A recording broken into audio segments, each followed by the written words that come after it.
Ang kwentong ito ay hango sa totoong buhay. Karanasan ito ni Oling. Taong 1990, Irosin, Sorsogon.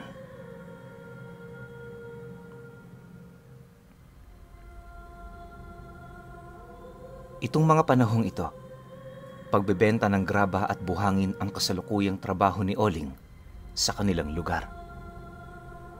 Kung saan-saan siya noon nakakapunta, magkaroon lamang ng kita. Bagaman mahirap ang pagbebenta ng graba sa kanilang lugar, pinagtsatsagaan niya talaga ito para mapunan ang kanyang luho sa pagkain at pananamit. Yun lang kasi ang gusto ni Oling na makuha sa buhay, kaya siya nagkakanda hirap-hirap sa pagtatrabaho.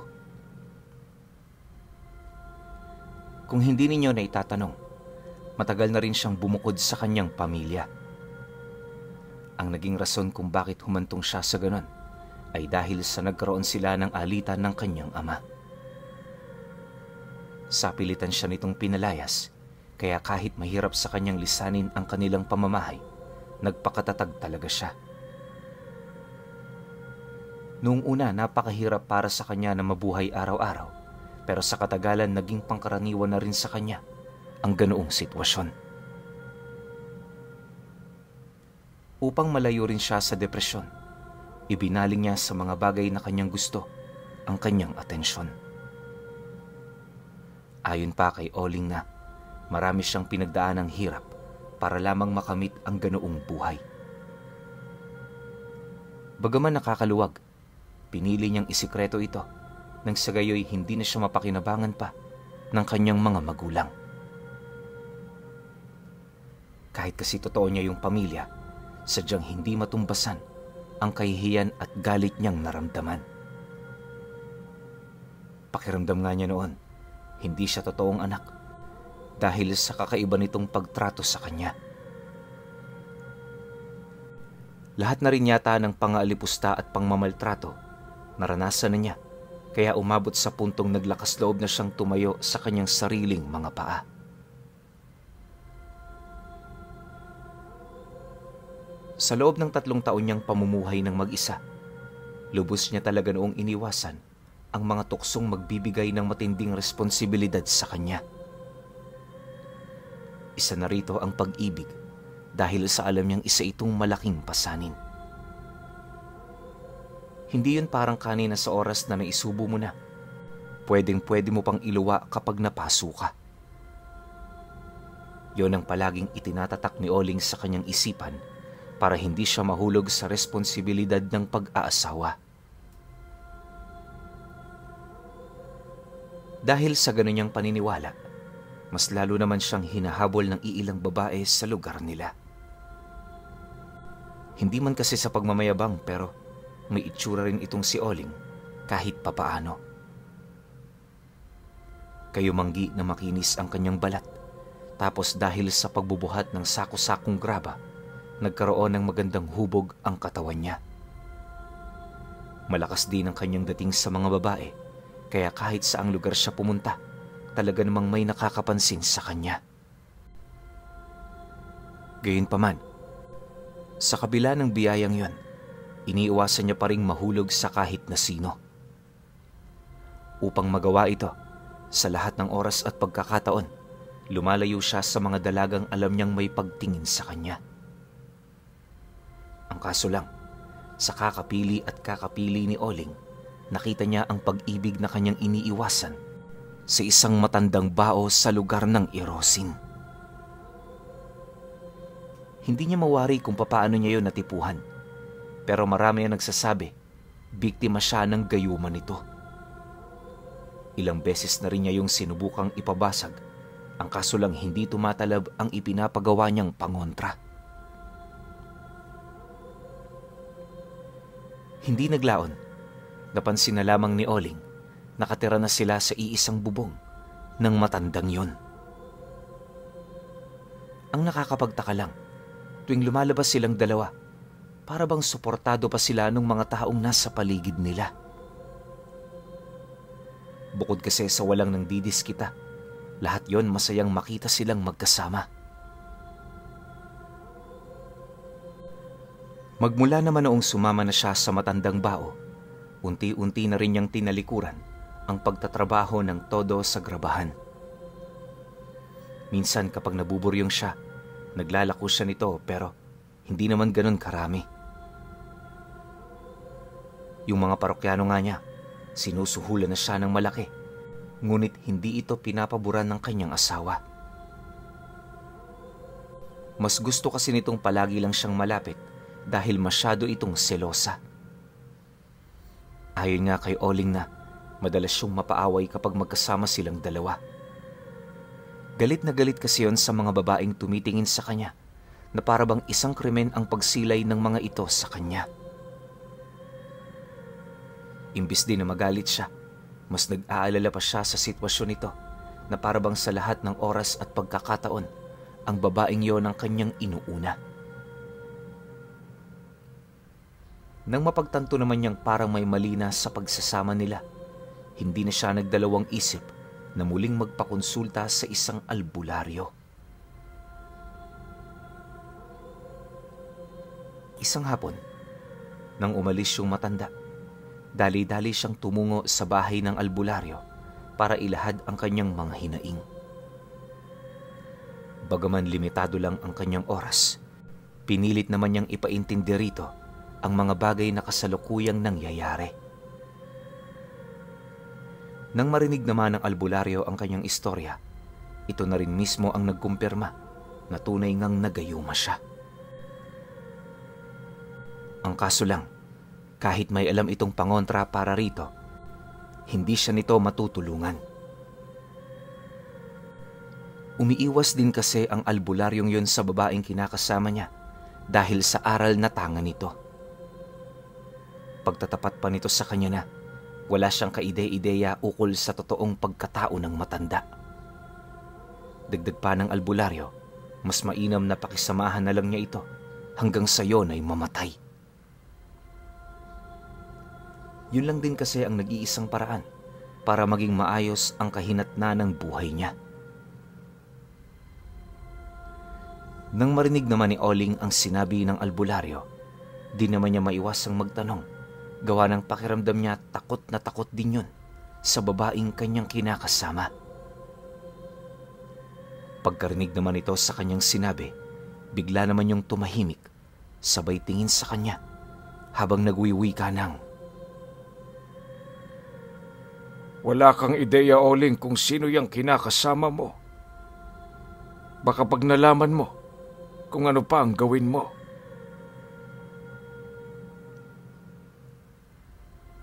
Matapos naman itong mailahad ng albularyo, nagpumilit naman siyang malaman ang totoo.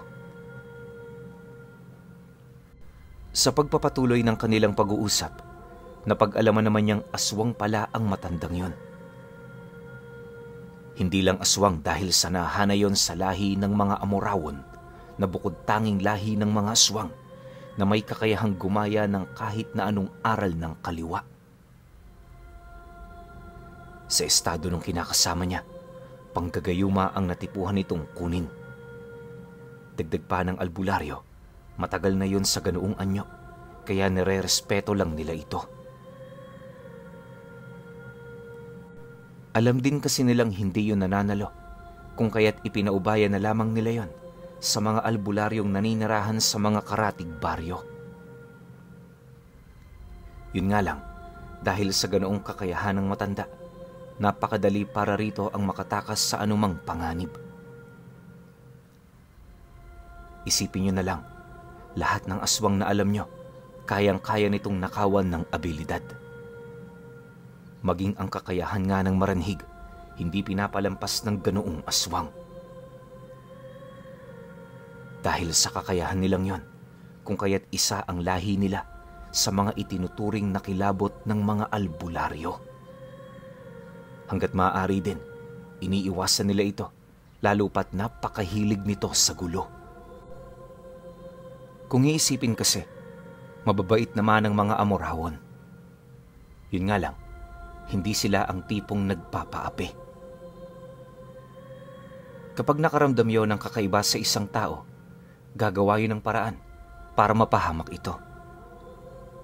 Maaaring sa pamamagitan ng isang lason o hindi naman kaya sa isang sumpa. Minsan kapag masyado ring matindi ang kasalanang nagawa ng isang tao sa kanila, hindi sila nagdadalawang isip na yon ay taluhin. Minsan din, wala pang albularyo ang naglakas loob na kalabanin ang ganoong uri ng nilalang. Ayon nga sa matandang nilapitan niya, kung hindi ka isang dibino o babaylan, huwag mo nang subukang kalabanin ito dahil hindi pa man kayo nagsisimula, alam mo nang ikakasawiyo ng iyong buhay. Kahit mahirap itong paniwalaan, yon ang magiging realidad sa oras na kinalaban ang Amorawon. Dahil sa mga sinabi nito, wala namang nagawa itong si Oling kung hindi ang manahimik. Sa puntong yun kasi, doon niya napagtanto kung gaano kamapanganib ang matandang kinakaharap niya. Matapos naman nilang mag-usap, nagpasya na nga siyang umuwi sa kanilang pamamahay. Iniwasan na rin niyang magtanong ng karagdagang mga detalye, lalo na't wala naman siyang magagawa para tumakas. Nang makabalik na siya sa bahay nila, agad namang bumungad ang matanda na kanina pang naghihintay sa labas. Tulala lang itong nakasilay sa kawalan at nung masipat na siya nito, ngumiti yon na parabang buo na naman ang araw nito. Dahil sa ipinakita naman ng babae sa kanya, agad naman niya itong nilapitan para kausapin. Humingi rin siya roon ng tawad dahil sa tagal niyang umuwi. Matapos naman itong marinig ang kanyang dahilan, napangiti lang naman ito habang inilalahad sa kanya ang nalaman nitong pagtungo niya sa albularyo. Dagdag pa ng matanda na kahit paulit-ulit niya yung gawin, hinding-hindi siya nito pipigilan. Gusto kasi ng matanda na may kalayaan siya nang sa gayoy hindi takot ang mananaig sa pakikipagrelasyon niya. Basta ang gusto ko lang, Oling, umuwi ka rito ng maaga. Ayos lang kung makipag-usap ka sa mga albularyong yan. Ang mahalaga, hindi ka nila inaano. Makakita lang ako ng kahit isang maliit na galos sa katawan mo. Uubusin ko ang mga yan. Hindi ako nagyayabang. Sadyang yan lang ang totoo. Oling, mahal ko. Wika ng matanda sa kanya. Nang marinig naman niya ang sinabi nito, agad naman siya roong napasilay habang mahinahong sumasagot ng, "Pasensya ka na. Hindi lang kasi ako makapaniwala sa namamagitan sa atin. Pero huwag kang mag-alala. Nararamdaman kong hindi naman ako niloloko ng aking damdamin. Nandyan ka sa oras ng kagipitan at paghihinagpis ko. Kaya napamahal na rin ako sa'yo." Dahil sa kanyang sinabi, napayakap lang naman sa kanya ang matanda. Magmula noon, mas lalo pa itong naging bukas sa kanya, dahilan para malaman niya ang lahat ng sikreto ng kanyang kinakasama. Pagtatapat pa nito na, anumang oras maaaring humingi doon ng pabor si Oling para parusahan yung mga taong kinagagalitan niya. Matapos naman itong mailahad ang mga katagang yon, may kung anong ideya ang bigla na lamang sumagi sa kanya. Kahit alam niyang masama yon, parang may kung ano sa kalooban niya ang nagsasabing gawin ito. Halos ilang araw din niya yung pinag-isipan hanggang sa nagpasya na siyang ipagawa ito sa kanyang kinakasama. Nang malaman naman ito ang kagustuhan niyang ipapatay ang kanyang ama, agad naman siyang inabisuhan ng matanda na pag-isipan muna ang kanyang ipapagawa. Bukod kasi sa hindi yun basta-basta, marami rin ang kalakip na kamalasan kapag pinatay ang sarili mong ama. Dagdag pa nito na, sa oras na gawin niya ang bagay na yon, kinakailangang ipangako ni Oling na hinding-hindi siya nito sisisihin. Pagkarinig naman niya sa sinabi nito, napangiti lang naman siya habang sumasagot dito ng, "Sa tingin mo, mahal, sa dinami-rami ng atraso ng tatay ko sa akin, may puwang pa ba ang pagpapatawad sa aking puso? Dapat lang na mawala siya. Dahil noon pa man, wala na talaga siyang kwenta. Kung talagang mahal mo ako, patunayan mo." Nang marinig naman ng matanda ang kanyang sinabi, napangiti lang naman yon habang inilalahad sa kanya na ang pagpatay ang isa sa pinakamasaya nitong ginagawa. Makalipas pa ang ilang minuto, nang wala na silang mapag-usapan, agad naman siya nitong inabisuhan na maghanda. Ang nais kasing mangyari nito, ipakita sa kanya kung papaano nito paslangin yung kanilang padre de pamilya. Pagkalahad naman ito ng mga bagay-bagay, noon ding mismong gabi, lumuwas sila sa lugar ng Irosing. Habang nakasakay sila noon sa kabayo, masaya naman nilang tinahak ang daan. Sa paglipas pa ng minuto, unti-unti na ring binabalot ng dilim ang buong paligid hanggang sa wala na silang maaninag. Nang mapansin naman yon ng matanda, bahagya naman yung tumigil para usalan ang kabayong sinasakyan nila. Pag-ihip naman ito ng 10 buhay na salita sa noo ng kabayo, laking gulat na lamang niya nang bigla itong magpalit anyo bilang isang dambuhalang pusa. Nakakasugat ang talas ng balahibo nito, pero sa pamamagitan ng laway ng kanyang kinakasama, dumulas lang yon sa balat niya.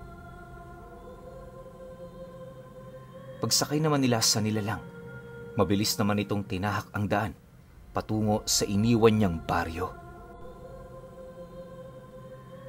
Ayon kay Oling na, kahit wala na siyang magandang daang nakikita, patuloy pa rin itong tinatahak ng nilalang na siyang naging sanhi upang makarating sila sa lalong madaling panahon.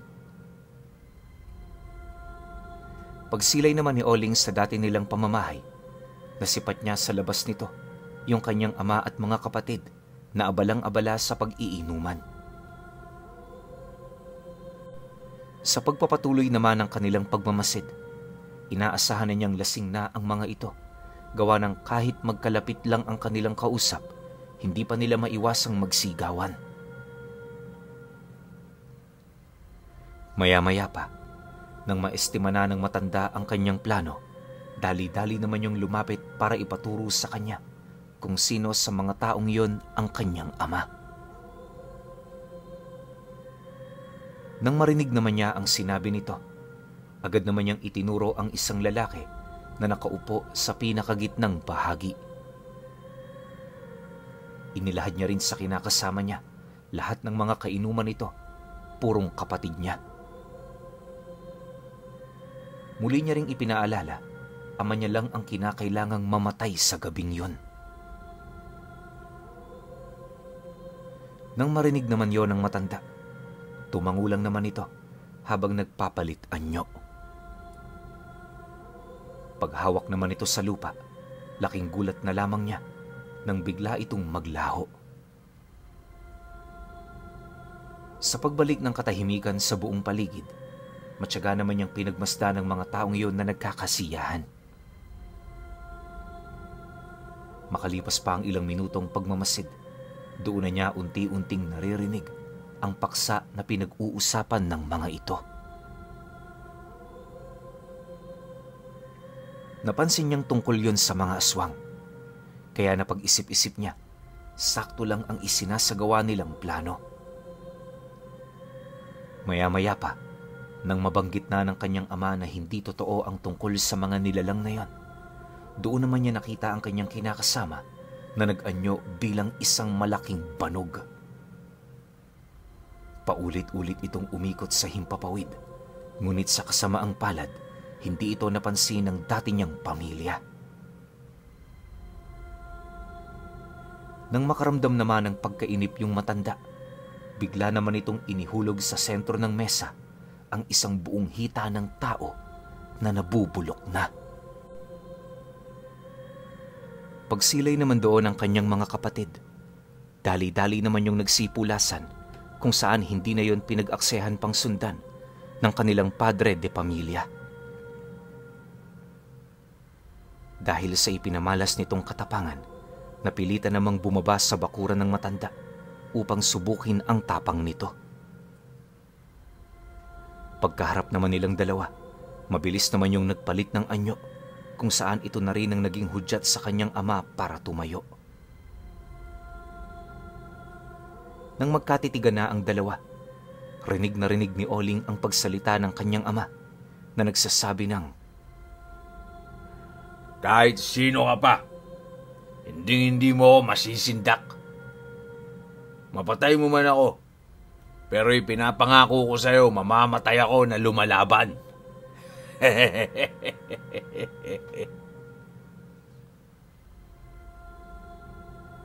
Nang marinig naman ng matanda ang sinabi nito, ngumisi lang naman yan habang mabilis na ibinubuka ang kanyang bunganga.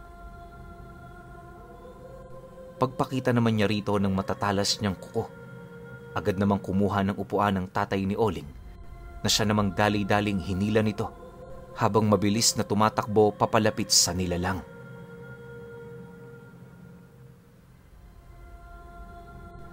Pagsilay naman itong ilang metro na lang ang pagitan nila, buong puwersa naman yung hinataw ng bangko, ngunit sa kasamaang palad hindi man lang yun nagdulot ng pinsala sa katawan ng kinakasama ng anak niya. Matapos namang maramdaman ng matanda ang sakit na dulot ng pag-atake nito, mabilis naman yung binalot ng kadiliman at sa isang iglap, parang bola itong naglaho. Ni katiting na bakas, wala itong naramdaman, kaya nagdulot naman yon ng matinding pagkabahala para sa sitwasyong kinakaharap ng kanyang ama. Ngunit sa kabila nun, wala pa rin sa isipan nito ang umatras para iligtas ang kanyang buhay. Sa halip, mas pinili nitong manatili na para bang may gusto itong patunayan sa nilalang. Ilang minuto pa ang lumipas, bigo nang masundan ng tatay niya ang eksaktong kinaroroonan ng kanyang kinakasama. Habang pinagmamasdan naman yun ni Oling, nagdulot naman ito ng matinding kasiyahan sa kanya na parang hindi na talaga magbabago ang kanyang naging pasya. Maya-maya pa, pagsunggab naman ng matanda sa harapan nito, doon niya nasilayan kung papaano bumaon sa dibdib ng kanyang ama ang dalawang matatalas na mga kuko. 3 pulgada ang haba nito, kaya halos tumagos yun sa kanyang ulo. Hindi pa nakontento ang matanda. Buong puwersa naman niya itong kinaladkad papalayo na siyang naging sanhi upang kumalat sa buong paligid ang napakarami nitong dugo.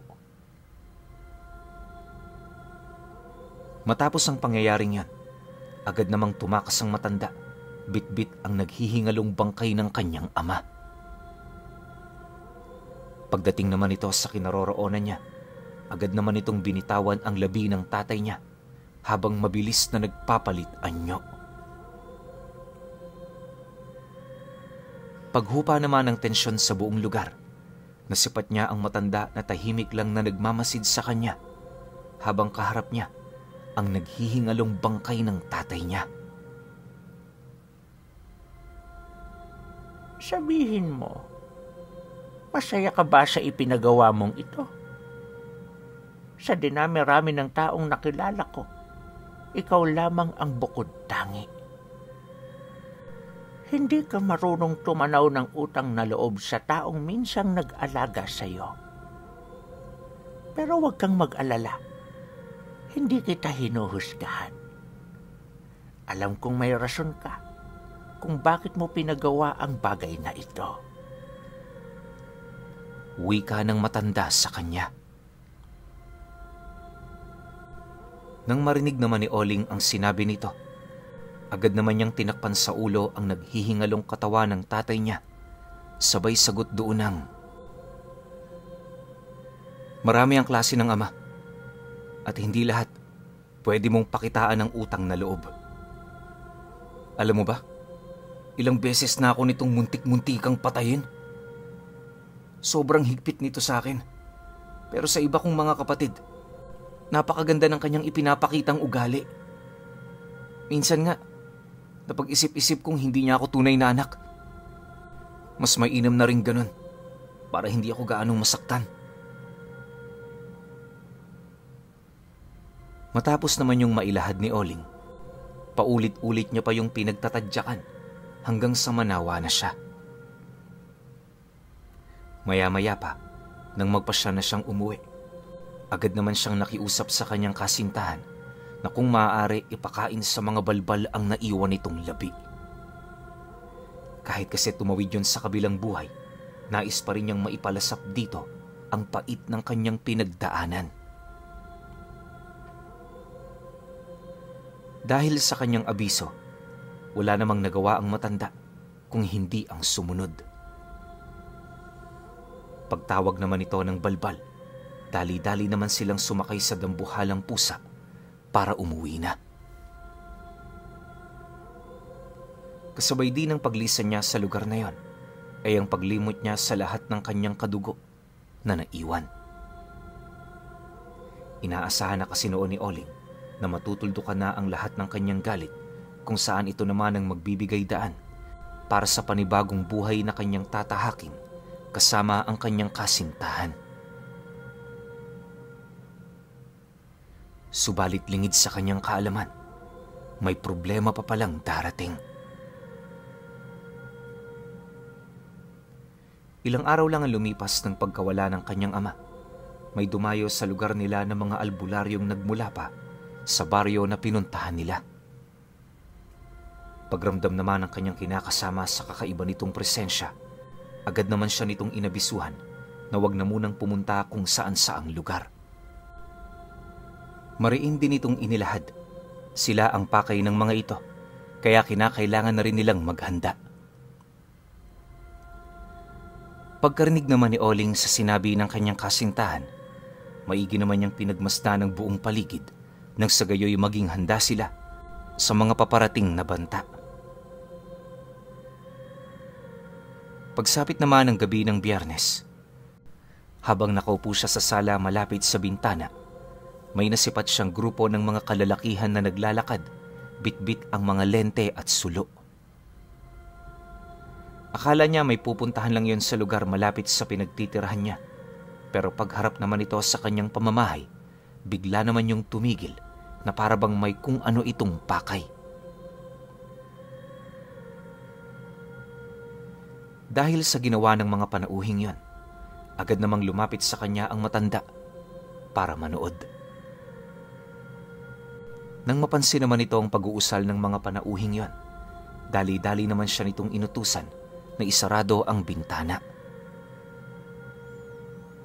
Pagkarinig naman ni Oling sa sinabi nito, agad naman niya yung tinanong ukol sa mga panauhing kanyang nakita. Mga albularyo yan. Ako ang hinahanap nila. Kaya ikaw magtago ka na muna. Bungad na wika naman ng matandang babae.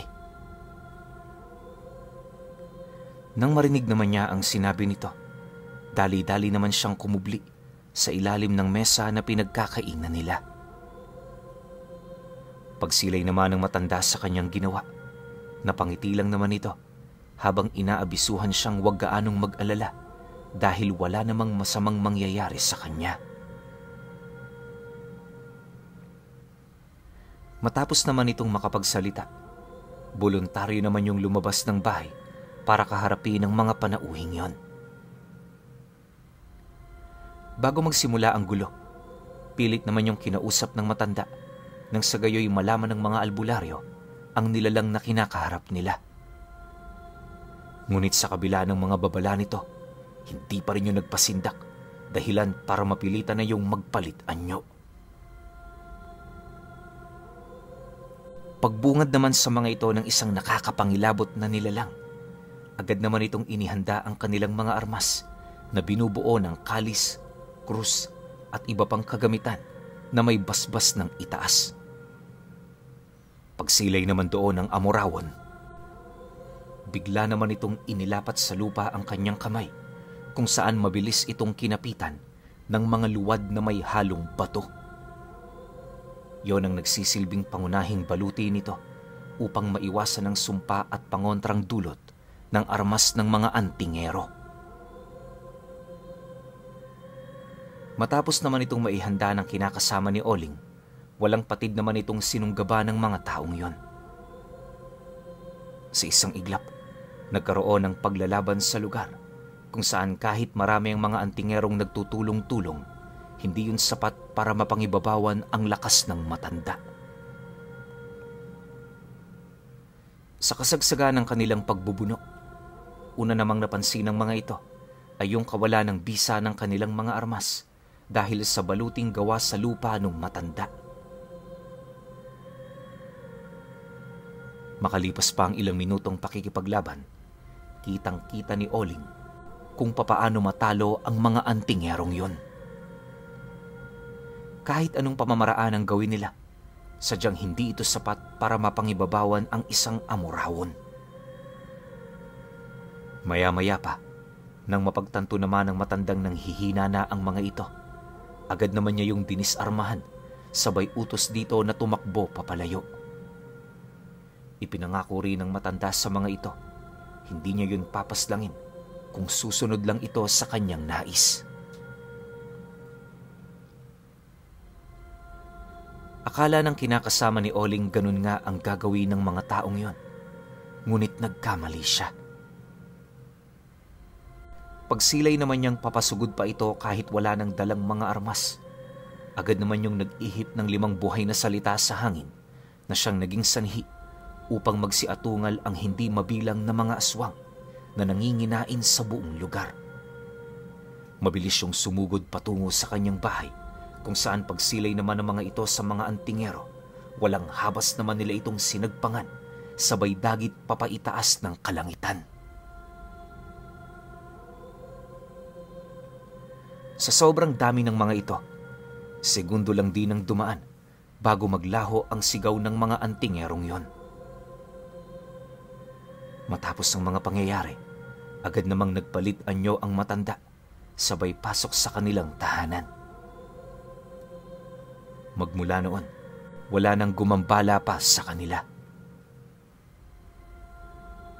Noong namatay din ang kinakasama ni Oling, pinilit na niyang magbagong buhay. Marami man siyang nagawang kasalanan sa nakaraan, taus-puso niya itong pinagsisihan. Magpahanggang sa ngayon pinuno, nananatiling sariwa sa kanyang alaala ang tungkol sa naging karanasan niya noong minsan siyang magkaroon ng isang relasyon sa matandang amorawon.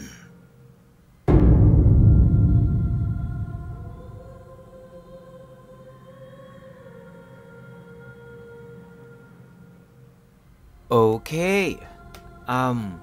Opinyon ko sa kwento. Di ko masabi kung tama ba yung ginawa ni Oling para sa tatay niya, no? Kasi kahit bali-balik ta rin man natin ang mundo, alam naman natin pare-pareho na lahat tayo ay galing sa tatay natin. Di ba? So, siguro kung grabe-grabe yung pagmamaltrato ng tatay ni Oling sa kanya, maintindihan ko pa eh. Pero, yun nga, hindi kasi natin talaga may iwasan yun eh. Lalo pa, bata siya, minaltrato. So, yung trauma nun sa bata, di talaga mawawala yun. Hanggang pagtanda niya, dadalhin niya yun. Pero syempre, iba-iba tayo ng mindset. Meron naman na ginagawang motivation yung ginagawa ng tatay nila sa kanila. Kaya pagtanda nila, nagiging successful sila. Tapos, nagpapasalamat sila sa tatay nila na ganun yung ginawang pagtrato sa kanila. Kasi, yun nga, sa pagtanda nila, napakinabangan nila yun. Naging matibay sila dahil sa ginagawa sa kanila ng tatay nila. Pero kagaya nga ng sabi ko nung una, iba-iba tayo ng mindset. So itong si Oling, tinanim niya ginawa niyang sama ng loob lahat ng ginawa sa kanya ng tatay niya. So ending, kahit namatay yung tatay niya, siya pa mismo nagpapatay. Wala na siyang pake. Importante, mamatay yun. Pero hindi ko lang alam kung ano yung sinasabi nung kinakasama niyang Amurawo na meron yung matinding kapalit. Kasi sa pagtakbo ng kwento, hanggang dulo, walang nabanggit. So hindi ako sigurado kung ano yun. Baka sa anak niya o sa sarili niya mismo kasi dito na naputol yung kwento eh. Pero ito nga, bagong lahi to. Amurawon na kayang gumaya ng ibang kakayahan ng nasa kaliwa. Medyo nakakatakot kalaban to Kasi lahat ng antingero sa kanila, takot. Tas may mga lumusob pang antingero albularyo sa lugar nila pero wala ring nagawa. So hindi ko alam kung sinong makakapatay dito. Sa takbo rin ng kwento, namatay lang siya dahil sa edad. Hindi ko lang alam kung meron silang anak ni Oling. Wala rin nabanggit. Overall, masasabi ko sa kwento, punong-puno ng paghihigante at sakit. Pero kayo, kung may opinion kayo sa kwentong ito, comment nyo lang sa baba. Yun lang. Hanggang sa susunod na kwento. Salamat.